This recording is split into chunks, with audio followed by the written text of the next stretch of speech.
Assalamu alaikum. Bonjour. Je me présente, Dr Rabia Baha. Je suis médecin nutritionniste, chercheur en nutrition.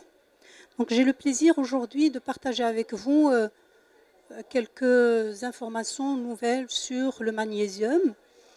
Mais avant ça, on va revenir un peu sur des notions de base du magnésium avant de passer à la nouvelle thérapeutique. Tout d'abord, le magnésium qui est le premier parmi les minéraux qui sont les plus abondants dans notre corps. Ce magnésium, on en a besoin, l'apport, on en a besoin quotidiennement, c'est-à-dire l'apport doit être quotidien du magnésium. C'est comme pour la plupart des nutriments. Et aujourd'hui, beaucoup d'études et de recherches que je vais partager avec vous concernant les nouvelles indications thérapeutiques du magnésium. Alors, tout d'abord, il faut savoir que le magnésium consommé, il n'y a qu'une partie, normalement, une alimentation équilibrée va apporter dans les 300 mg par jour. Il n'y en a que 100 qui seront absorbés par notre tube digestif, mais il faut savoir aussi que l'élimination qui se fait par voie urinaire, le rein ou les tubes rénaux vont pouvoir réabsorber une partie pour récupérer du magnésium et assurer les besoins.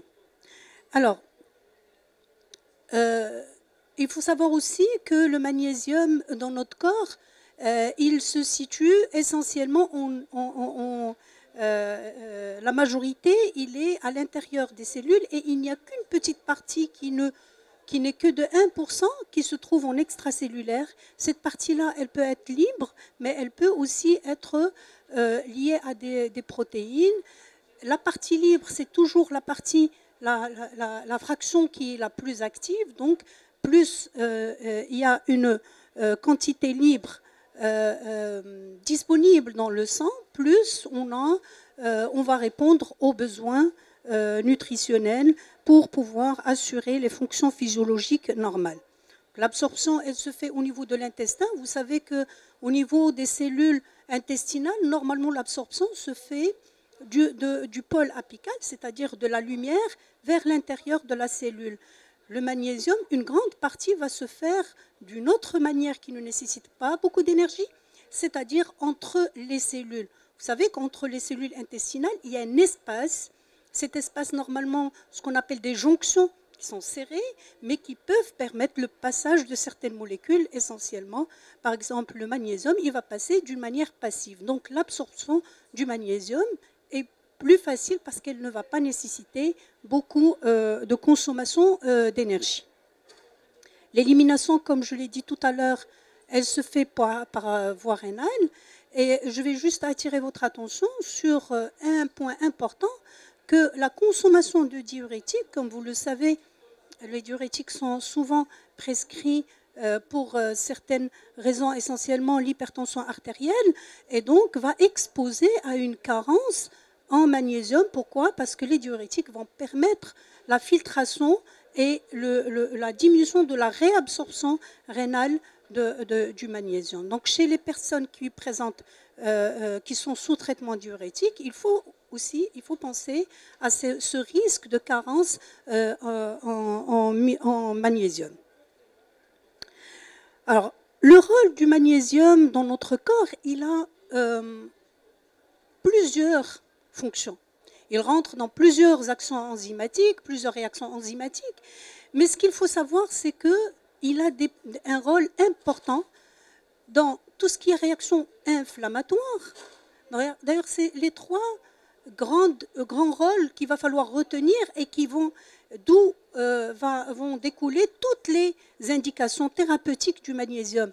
L'inflammation, c'est-à-dire tout ce qui est... Donc je pense d'ailleurs, je l'ai ici sur ma présentation, sur cette slide. D'ailleurs, je vous ai mis en haut toutes les causes de la carence ou la diminution du taux de magnésium dans le corps. Ça peut être soit une diminution par absorption intestinale, soit une maladie intestinale, soit la consommation de certaines substances qui vont chélater le magnésium, qui ne vont pas lui permettre, par exemple, un repas riche en gras va diminuer l'absorption de magnésium, ou alors par la consommation, le manque de consommation de magnésium, parce que, en fin de compte, si on mange équilibré, il n'y aurait pas de raison qu'on ait une diminution du taux de magnésium dans notre corps. C'est clair. Une alimentation équilibrée, elle apporte de tout. Mais malheureusement, et on va le voir dans beaucoup d'études comparatives, de la consommation du magnésium il y a plusieurs années et aujourd'hui, où il y a une transition nutritionnelle, où on va manger des céréales. Oui, c'est des céréales qui devraient être riches en magnésium, mais malheureusement ne le sont pas parce qu'on consomme des céréales raffinées. Donc moins de magnésium. Aussi, le fait de consommer beaucoup de gras, les fast-foods, et je vous ai dit, le gras va diminuer l'absorption du magnésium. Donc ça aussi, ça va entraîner cette carence ou diminution du magnésium, du taux de magnésium dans le corps. Donc tous ces facteurs-là peuvent entraîner la carence. Donc, le magnésium qui va rentrer dans les actions inflammatoires, c'est-à-dire qu'il va diminuer l'action des interleukines. Vous savez que les interleukines, c'est les substances pro-inflammatoires. Et le magnésium va diminuer un peu l'action de ces interleukines. La deuxième chose, le magnésium et le calcium, vous savez, ils sont toujours antagonistes, c'est-à-dire que le magnésium va inhiber un peu le calcium et vice-versa. Donc, le fait qu'on ait un taux de magnésium qui est bas va faire que le calcium va agir normalement. C'est ce qui risque d'entraîner une rigidité au niveau des vaisseaux. Et donc, cette rigidité va entraîner ce qu'on appelle l'artériosclérose, c'est-à-dire une rigidité qui va entraîner une augmentation de la tension artérielle. Et donc, c'est de là que le magnésium, un manque de magnésium, peut aussi entraîner ou aggraver une hypertension artérielle. Donc, l'inflammation, l'antagoniste du calcium, et donc tout ce qui est action de rigidité, que ce musculaire, que ce soit le muscle lisse ou, comme vous le connaissez, certainement vous en avez vu dans vos officines, on vient se plaindre de crampes.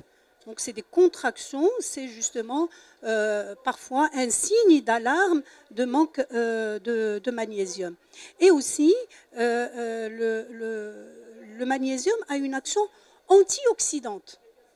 Donc quand on parle d'antioxydant, ça veut dire que quoi? Ça veut dire qu'on va augmenter l'oxydation des lipides, et on va avoir un taux élevé de LDL qui est le mauvais cholestérol, les mauvais lipides, et la diminution des HDL qui sont protecteurs des vaisseaux.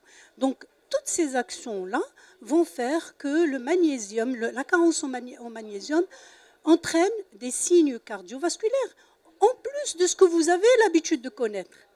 Les crampes, et on va voir l'insomnie, on va voir la dépression, mais on va aussi avoir des symptômes très sérieux qui sont l'aggravation d'une hypertension artérielle, le risque cardiovasculaire, à savoir l'infarctus du myocarde et la panoplie de tout ce qui est athérome et dépôt d'athérome au niveau des vaisseaux. Donc le manque de magnésium, il faut le prendre au sérieux. C'est-à-dire que c'est quelque chose quand même, c'est pas juste un confort, mais c'est quelque chose qui devient de plus en plus étudié. On va voir par exemple au niveau du système nerveux central, concernant le sommeil. Je vous ai mis cette étude, c'est l'effet de la supplémentation en magnésium sur le sommeil, et on va voir, si vous regardez bien, sur... alors, le pointeur, c'est ça? Le pointeur, c'est celui-là? Non? Mais on m'a dit de ne pas bouger d'ici. Ok. Ok, donc si vous voyez la dernière colonne, on voit la signification des différences. On va voir que le magnésium va non seulement améliorer la durée du sommeil, mais il va aussi améliorer la qualité du sommeil. Et donc, le fait d'améliorer la qualité du sommeil et la durée du sommeil va améliorer aussi les réactions, tout ce qui est réactions qui se font, les réactions qui se font lors du sommeil, et donc un réveil, un bon réveil. Le syndrome dépressif, là aussi, l'association significative entre un apport, une supplémentation en magnésium et la réduction des symptômes de dépression, c'est-à-dire tout ce qui est l'asthénie dépressive. Et donc, il y a un effet protecteur de l'apport du magnésium chez les adultes, et surtout, et ça c'est très important, les sujets âgés sont des sujets très sensibles à l'hypomagnésémie. Et comme les sujets âgés, je pense que vous devez en voir dans vos officines, ils sont sujets aussi à la dépression. Donc la dépression et le syndrome de glissement qui s'ensuit, et ils n'ont plus envie de continuer, ils ont envie de partir. C'est souvent des dépressions, et le magnésium, l'hypomagnésémie, elle aussi, elle a un rôle dans l'installation. En tous les cas, la supplémentation en magnésium chez les sujets âgés, en tant que nutritionniste, je l'impose parce qu'il a d'abord des troubles de gustation, c'est-à-dire il ne mange plus tout. Tous les sujets âgés ne vont plus, d'abord ils ont des problèmes de mastication, donc tout ce qui est protéines, ils ne vont plus le prendre. Ils ont un dégoût par rapport aux protéines, et même le poisson qui est riche en magnésium, tel que la sardine, ils sont dégoûtés, donc ils ont une dénutrition. Et cette dénutrition va aggraver l'hypomagnésémie, qui va, elle, aggraver le syndrome dépressif chez le sujet âgé. Ça aussi, il faut, les sujets âgés, dans la supplémentation, il faut penser au magnésium. Surtout s'ils sont en plus de ça hypertendus, sous sous diurétiques. Donc là aussi, il y a un autre facteur qui peut s'ajouter. La migraine. Alors la migraine sans aura, ça veut dire la migraine que vous avez l'habitude de connaître, de voir. L'aura, c'est tout ce qui est symptômes neurologiques. La migraine sans aura, c'est shkira qu'on a l'habitude de voir, c'est-à-dire cette douleur de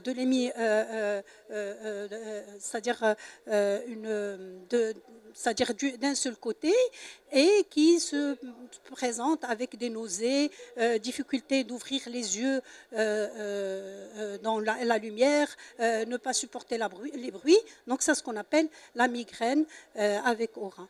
Et là, vous voyez, c'est la valeur du P, elle montre qu'il y a tout d'abord la diminution, la supplémentation en magnésium, elle va diminuer la fréquence des crises de migraine, mais aussi elle va diminuer la sévérité de la migraine. Donc, quand vous donnez un traitement pour la migraine, vous connaissez vos patientes. Ou c'est parce que je dis patientes parce que généralement c'est les femmes qui sont le plus sujets aux migraines. Donc quand vous connaissez vos patientes et qu'elles sont là pour prendre un traitement du paracétamol ou pour la migraine ou autre traitement pour la migraine, n'ayez pas, c'est-à-dire ayez le courage de prescrire aussi le magnésium. C'est très bon, ça va permettre de diminuer les crises. Donc pensez au magnésium en soulageant vos patientes. Parce que, je vous dis, les patientes qui ont des migraines, elles ne vont pas consulter des médecins, elles ne vont jamais venir me voir. Elles vont directement dans la pharmacie. Donc là, c'est votre pathologie, c'est votre domaine, il faut savoir la soigner. D'accord ? Alors, pour le stress, Vous savez, les différentes étapes du stress. Le stress, il y a 3 étapes. Il y a la première étape où on a une sécrétion d'adrénaline. C'est où le corps, la surrénale, elle se défend, elle sécrète de l'adrénaline. C'est ce qui va augmenter le rythme cardiaque, va augmenter la respiration.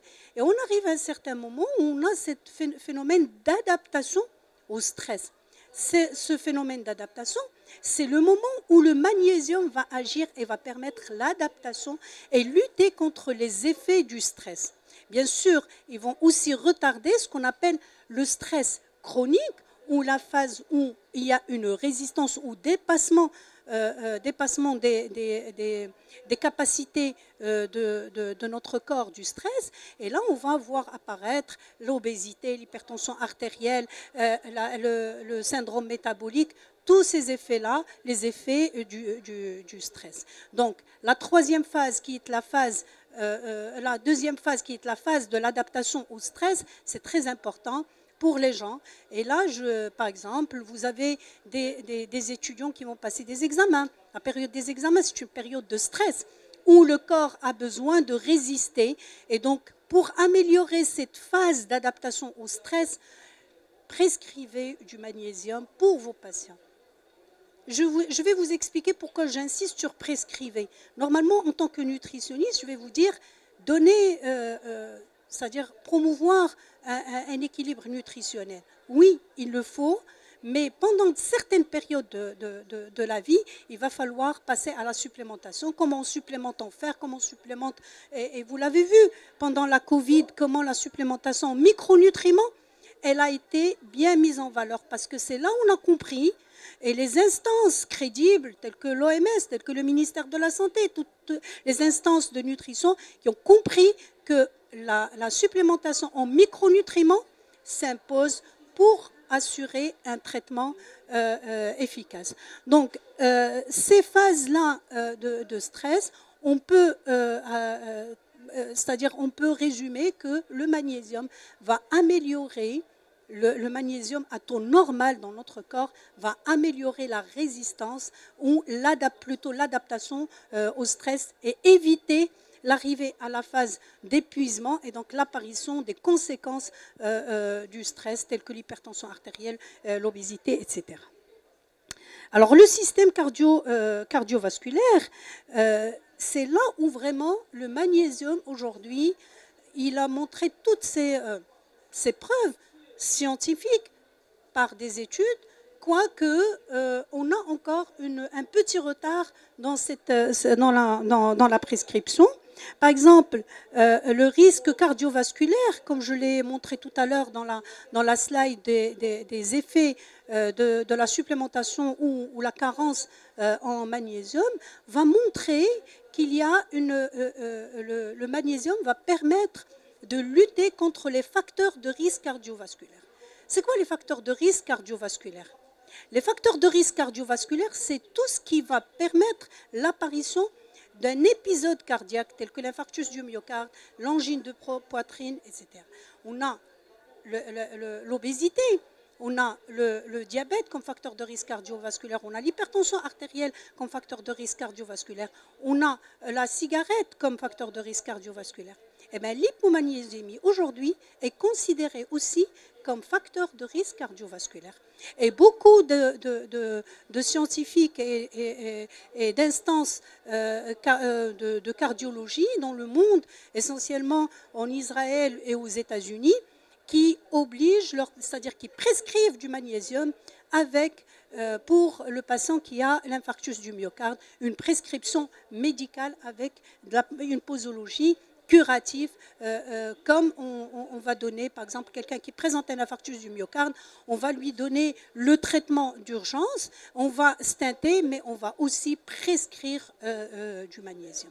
Donc le magnésium va éviter les récidives, le dépôt de LDL, c'est-à-dire la plaque d'athérome au niveau des vaisseaux. Il va améliorer le taux d'HDL et donc va améliorer le profil lipidique du patient. Toujours dans les facteurs de risque cardiovasculaire, comme vous le voyez, ce que j'ai mis en vert, c'est tout ce qui est effet d'un bon taux de magnésium. parce que le magnésium, c'est un antagoniste naturel du calcium, donc il va éviter la contraction des vaisseaux. Il va permettre aussi un équilibre des catécholamines. Les catécholamines qui ont un effet sur l'apparition de syndromes cardiovasculaires. Et le déficit en magnésium, par contre, lui, il va entraîner une résistance à l'insuline. Donc la résistance à l'insuline, c'est quoi? C'est le diabète. Il va aussi le déficit en magnésium va potentialiser ou augmenter l'effet pro-inflammatoire, c'est-à-dire augmenter l'inflammation. Alors, maintenant, c'est de ça que j'avais parlé. Vous voyez, on va préconiser une alimentation, effectivement, une bonne alimentation équilibrée, mais aussi, on va envisager une supplémentation de 600 mg par jour chez les patients qui présentent un infarctus du myocarde. Donc, c'est une prescription à forte dose de magnésium. On sait que généralement, c'est 300 mg. La supplémentation préventive. Là, c'est une supplémentation curative, 600 mg par jour. Et puis, on va surveiller le taux sérique du magnésium. Dans le système respiratoire, le magnésium va agir comme pour l'asthme sur les trois composantes. La composante inflammatoire, la composante bronchoconstriction. Vous savez, l'asthme, il a les trois composantes, l'inflammation, la bronchoconstriction et l'hyperréactivité bronchique. Et bien, le magnésium va permettre de lutter contre ces trois facteurs. Et d'ailleurs, on va le prescrire aussi chez les asthmatiques. C'est une nouveauté de prescrire le magnésium chez les asthmatiques. Et là, on va quand même parler, on ne va pas passer sans parler de cet épisode de la Covid. Vous avez vu que les micronutriments ont été beaucoup prescrits lors de la Covid. Le magnésium a une grande place dans la Covid. Pourquoi? Parce que le mode d'action de la Covid était action sur le risque cardiovasculaire, sur les vaisseaux, l'inflammation, mais il y avait aussi l'atteinte pulmonaire. Et on a vu que le magnésium avait une action sur ces trois composantes. Et c'est pour cela qu'on va... beaucoup d'études, c'est vrai qu'il va falloir... C'est des études rétrospectives, mais beaucoup d'études encore vont montrer plus d'effets... Pardon? Si, maintenant, si. Maintenant, il est prescrit, dans beaucoup de pays, il est prescrit. Non, dans le protocole national, pas encore, mais il y a beaucoup de... Je sais qu'il y a un nouveau protocole d'un nutritionniste algérien, qui est le président de l'association algérienne de nutrition. Exactement, et aujourd'hui, on utilise et le magnésium et la vitamine D à forte dose chez les sujets âgés, et on va utiliser, bien sûr, la vitamine B6, etc. Donc, on va associer tout cela pour lutter. Parce que finalement, il n'y a pas que l'infection. La Covid ne tue pas de l'infection, elle tue de tout ce syndrome inflammatoire, l'orage inflammatoire qui va accompagner la contamination par la Covid. Donc, la préparation du corps et de la magnésémie, c'est-à-dire un bon taux de magnésium, dans la prévention, mais aussi dans le curatif, le protocole curatif. Aujourd'hui, beaucoup de réanimateurs et beaucoup de médecins marocains utilisent ce protocole où on va aussi rajouter du magnésium. Donc voilà, ça c'est le protocole qui est utilisé. On va, chez les sujets, les adultes sans signes respiratoires, on va donner une dose préventive, c'est-à-dire les 300 mg. Et puis, avec des symptômes, on va passer à 340 mg quotidiennement. Il y a une nouveauté, c'est la nébulisation avec le magnésium. La nébulisation, donc l'utilisation de la nébulisation chez les enfants. Et puis, la femme enceinte et la Covid, on va aussi utiliser, ça a été montré que la perfusion d'entretien, parce que vous savez, la femme enceinte, déjà, quand elle a le risque d'éclampsie, on va lui donner du magnésium. Je ne suis pas rentrée dans cette prescription parce qu'elle est du domaine du spécialiste. On va perfuser la patiente de magnésium pour lutter contre les crises d'éclampsie. Dans la Covid, on va aussi utiliser le magnésium parce que la Covid chez la femme enceinte favorise les crises d'éclampsie. Donc, voilà. Ça, c'est le protocole, comme je vous ai dit tout à l'heure, qui est préconisé maintenant. C'est le magnésium 150 mg par jour, de la vitamine D et la vitamine B12, essentiellement chez les sujets âgés et les sujets à risque. On va utiliser ce protocole pour diminuer le risque de complications de la Covid. Donc là, c'est les besoins en magnésium. Plusieurs références qu'il faut retenir, c'est que généralement c'est entre 150 et 300. Bien sûr, il y a des besoins exceptionnels chez la femme enceinte qui est de 400 mg. Chez le nourrisson allaité, les besoins, là aussi je vais dire que le lait maternel, c'est le meilleur aliment qu'on va donner parce qu'il contient du magnésium qui répondra aux besoins du bébé. Mais quand on prépare du lait artificiel, il va falloir faire attention à l'eau qu'on va utiliser. Il faut qu'elle apporte aussi assez de magnésium. Une attention particulière des besoins chez le sujet âgé, parce que le sujet âgé, il présente d'abord une diminution des apports, mais aussi parce qu'il est souvent sous traitement diurétique.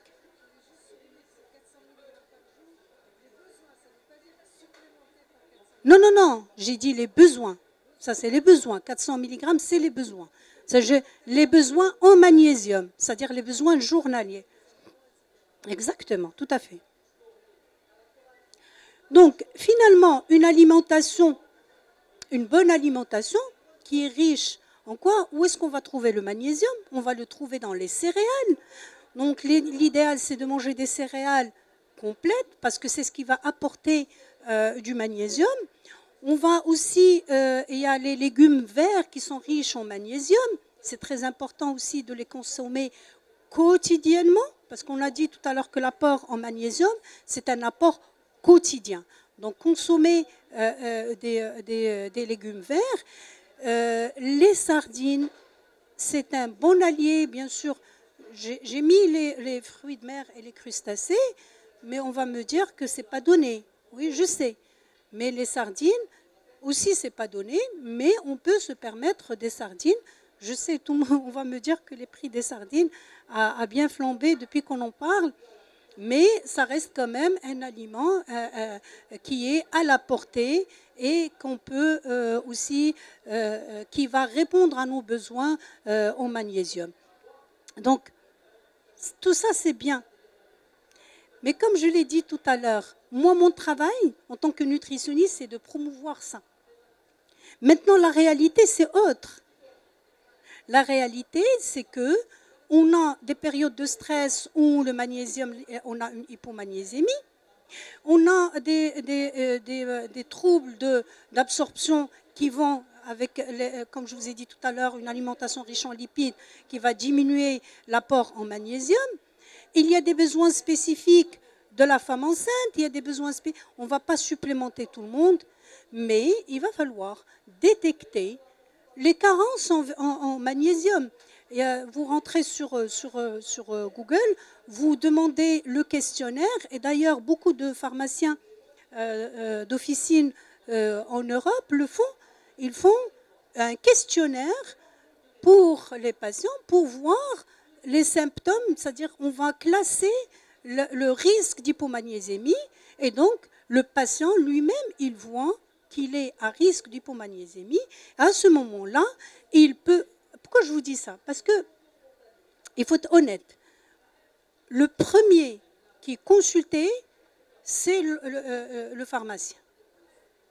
Donc, on va chez le médecin que quand on a une pathologie presque diagnostiquée ou grave.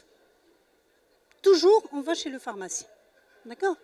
Maintenant, on a dit que la prévention de beaucoup de pathologies cardiovasculaires passe parfois par un conseil nutritionnel. C'est c'est ce que vous devriez faire, c'est pour ça que je vous montre cette slide, mais aussi de passer à la supplémentation, et vous avez la main dessus, quand vous voyez que c'est nécessaire. Je ne veux pas dire par là que toute personne qui rentre, on va la supplémenter, mais on va poser des questions. On a des questionnaires qui demandent est-ce qu'il y a des troubles du sommeil. Est-ce que, vous savez, rien que le trouble du sommeil, c'est rien. Ça peut. Normalement, c'est des grilles qui sont même dans on peut, les critères, c'est-à-dire est-ce que vous avez des crampes, combien d'heures vous dormez par nuit, donc c'est des critères qu'on va classer avec, on va les noter et on va dire tel patient, il a un score de 4 ou 5 et on va de 5 à 10, on va supplémenter préventive, de 10 à 20, voilà, etc. Donc classer le patient, diagnostiquer le risque de carence au magnésium et n'hésitez pas. L'hypermagnésémie n'existe presque pas. Pas d'intoxication au magnésium. Vaut mieux, quand vous avez un sujet âgé, dénutri, anorexique, prescrire une supplémentation au magnésium que de le laisser souffrir d'une hypomagnésémie qui peut aggraver encore plus sa pathologie.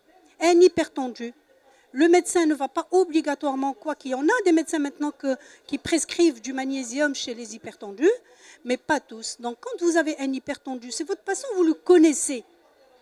Vous pouvez lui poser des questions, vous pouvez donner des conseils nutritionnels, mais si vous voyez que c'est quelqu'un qui, par exemple une diabétique hypertendue, qui a des troubles de comportement alimentaire, il ne faut pas hésiter, il faut prescrire du magnésium, une supplémentation en magnésium. Pourquoi? Parce qu'il y a des risques avec ces troubles de comportement, d'obésité, de facteurs de risque cardiovasculaire. Et donc, vaut mieux éviter et lui prescrire quelque chose qui va un peu l'aider le temps de l'accompagner pour ces troubles de comportement alimentaire que de laisser et de rester les bras croisés. Donc, n'oubliez pas l'eau. L'eau aussi, ça apporte du magnésium. Sur l'étiquette, exactement. Donc les eaux minérales, quand malheureusement l'eau de robinet, on ne connaît pas la composition, mais je suppose qu'aujourd'hui, la plupart des personnes qui ont un peu les moyens, ils se permettent de prendre, en tout cas à Casablanca, je sais que rares les gens qui boivent de l'eau de robinet, parce que déjà pour l'odeur, etc. C'est même pas pour un luxe, c'est devenu comme si c'était... D'ailleurs, dès que le prix de l'eau a augmenté, on a vu même les gens des quartiers populaires qui se sont révoltés. Ça veut dire que même ces gens-là, ils consomment de l'eau.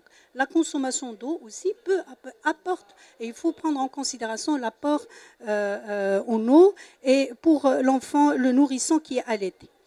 Je partage avec vous cette étude pour l'obtention d'un doctorat en pharmacie qui a été faite à la région de la Lorraine, en France, et qui montre, moi, je pense que ça peut un peu aider à avoir une idée sur les caractéristiques du patient aussi casablancais, avec bien sûr quelques petites corrections.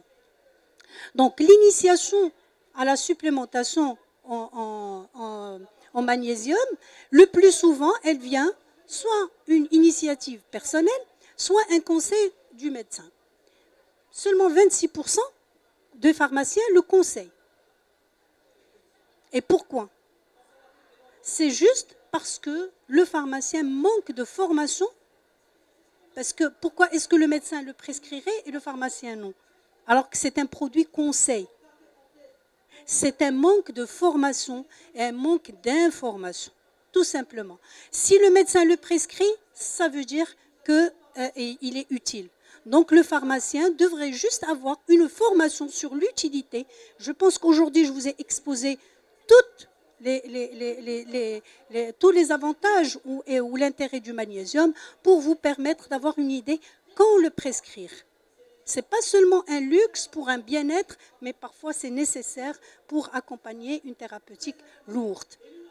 Et vous voyez, la plupart, souvent la prescription, elle est faite parce que la personne, elle est stressée. Soit c'est le stress, soit c'est la fatigue. Exactement, c'est pour ça que c'est le stress et la fatigue. Donc le patient, il sait que quand il est stressé ou fatigué, il a besoin de magnésium. Mais malheureusement, il ne sait pas aussi, ou heureusement, parce que sinon, l'hypertendu va aller prendre tout seul le magnésium. Donc heureusement aussi qu'il ne connaît pas l'autre volet que je viens de vous montrer de l'utilité du magnésium. Et ça, c'est votre rôle à vous. Donc l'initiative personnelle, c'est par rapport à la fatigue, le manque de sommeil, le stress. Mais par rapport aux autres, heureusement d'ailleurs, quand il est stressé, il le prend. Parce qu'au moins, il va éviter, il va améliorer l'adaptation au stress.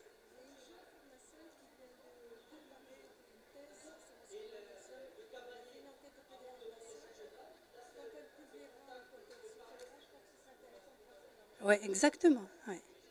Donc, ça serait bien aussi d'avoir une idée sur, au Maroc, comment se passe cette prescription ou cette consommation de magnésium. Alors, vous voyez que l'effet de la supplémentation, c'est des réponses subjectives, ce n'est pas objectif. Mais la perception du patient lui-même, c'est que les symptômes pour lesquels il a pris le magnésium se sont améliorés. Donc, il n'y a pas de réticence à la consommation du magnésium. D'autant plus que les effets indésirables sont rares. Généralement, c'est des diarrhées. Mais c'est des diarrhées qui ne sont pas méchantes. Et bien sûr, en choisissant le bon magnésium, on aura une diminution de ces effets indésirables. Alors, comment choisir le magnésium? Bien sûr, il faut regarder la teneur au magnésium, c'est très important. C'est de comprendre la teneur du magnésium pour comprendre l'absorption. Et puis aussi, la tolérance, le degré de tolérance du magnésium et la biodisponibilité du magnésium dans notre corps. Parce qu'on a dit qu'il y a, voilà, il y a d'abord une chélation au niveau du tube digestif. Il y a aussi une diminution, l'absorption n'est pas à 100%, il n'y a que une partie, comme je vous ai dit, sur 300, il n'y a que 100 milligrammes qui sont absorbés, mais aussi la durée, parce qu'on a dit que ça doit couvrir les 24 heures. Donc la durée de vie, parce que généralement si on prend la supplémentation, les gens la préfèrent une fois par jour. Donc là aussi, ça rentre dans le choix du produit. Donc d'ailleurs, c'est sur ça que se base la prescription médicale ou la prescription selon les situations. Donc, en conclusion, le magnésium est un allié non seulement que du bien-être, mais de la bonne santé. Surtout, essentiellement, que ce soit cardiovasculaire, que ce soit respiratoire, infectieuse ou autre. La nutrition équilibrée est la porte du magnésium, c'est sûr, mais à condition que ce soit une bonne nutrition et qu'on ait accès aux aliments sains qui vont nous apporter du magnésium. La supplémentation, bien sûr, elle va permettre il y a la supplémentation préventive, mais aujourd'hui, la supplémentation curative ou thérapeutique, elle a une grande place dans la conduite thérapeutique médicale.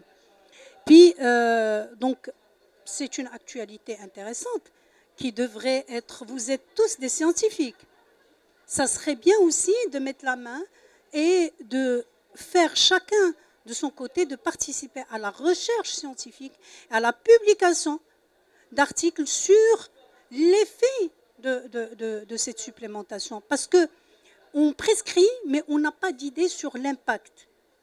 L'impact, parfois, il est tellement bien, mais à cause de manque de publication, on n'a pas les instances crédibles qui vont suivre. Donc voilà, j'ai fini ma présentation. J'espère qu'elle était intéressante, que vous avez retenu des choses. Et si vous avez des questions.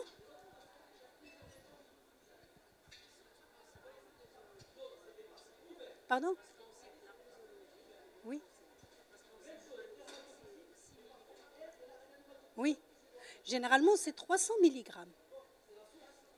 300, non. Alors, comme je vous ai dit, ce que vous pouvez vous prescrire, c'est la préventive. La thérapeutique, c'est le médecin. Je vous ai montré, par exemple, la thérapeutique dans la Covid, dans les formes graves de la Covid. Le 600 mg, vous ne pouvez pas. La forme injectable, vous ne pouvez pas. Par contre, vous pouvez prescrire la préventive à dose de 300 mg. D'accord? Ça, il n'y a pas de... Il n'y a aucun souci, ou ça n'a pas d'effet. Ce n'est pas mauvais, c'est que le tiers qui est absorbé avec l'alimentation, parce qu'il faut quand même un apport alimentaire. Et il y a une réabsorption rénale. Non, mais, alors, excusez-moi. 300 mg, 100 mg sont absorbés par l'intestin, mais il y a une grande partie qui, selon la fonction rénale, serait réabsorbée. Donc on est dans les 200 mg. Quand on consomme 300 mg par voie orale, on peut aller à 200 mg par jour, c'est-à-dire c'est l'équivalent de 200 mg. Et puis l'apport alimentaire va compléter. Et l'apport alimentaire est très important. Je ne suis pas en train de dire que la supplémentation remplace l'alimentation. S'il vous plaît, c'est le message clé. D'accord? La supplémentation, elle a ses indications. J'ai parlé de tous les avantages, mais avec, il faut le savoir, c'est sur indication, c'est-à-dire les personnes à risque.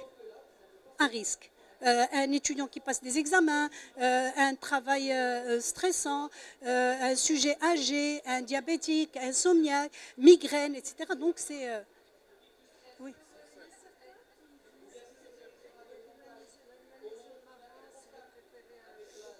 Il y a eu une enquête, oui, je vous répondrai tout à l'heure. Oui, allez-y, allez-y.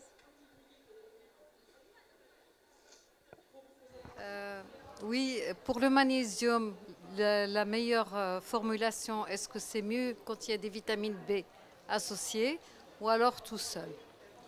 Tout à fait, vous avez raison. Pourquoi? Parce qu'avec la vitamine B6, elle augmente l'absorption. Et c'est pour cela que, d'ailleurs, vous allez trouver qu'aujourd'hui, la plupart des formules contiennent de la vitamine B6 parce que c'est l'allié du magnésium. C'est pour ça que je parle de l'absorption, c'est-à-dire il faut la biodisponibilité. Dans la biodisponibilité, il y a l'absorption. Et l'absorption, c'est la vitamine B6 qui va améliorer. Oui. Oui, monsieur? Pardon?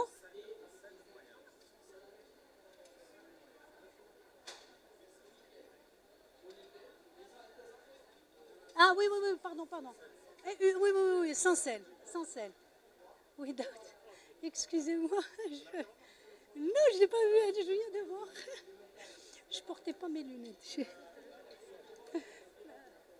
La presbytie m'accompagne. Non, non, mais vous avez raison. Avec ou sans sel.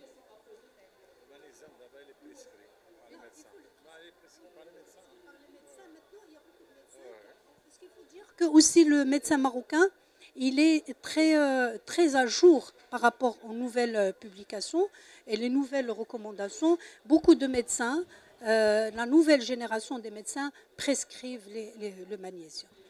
Donc voilà. Le seul. Seul. Le seul. Oui. Alors, il y avait une question sur... Voilà. Alors, pour le sel marin,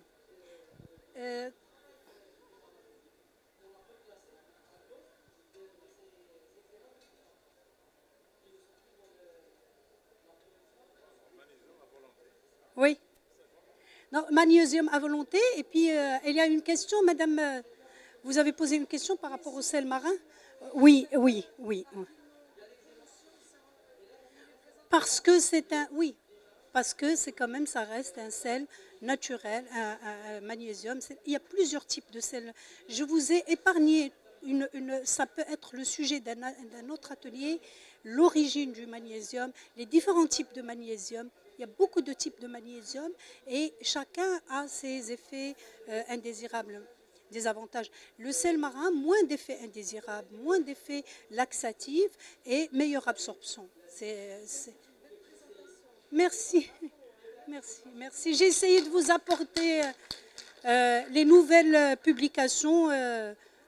Donc, voilà. Écoutez, je vous remercie.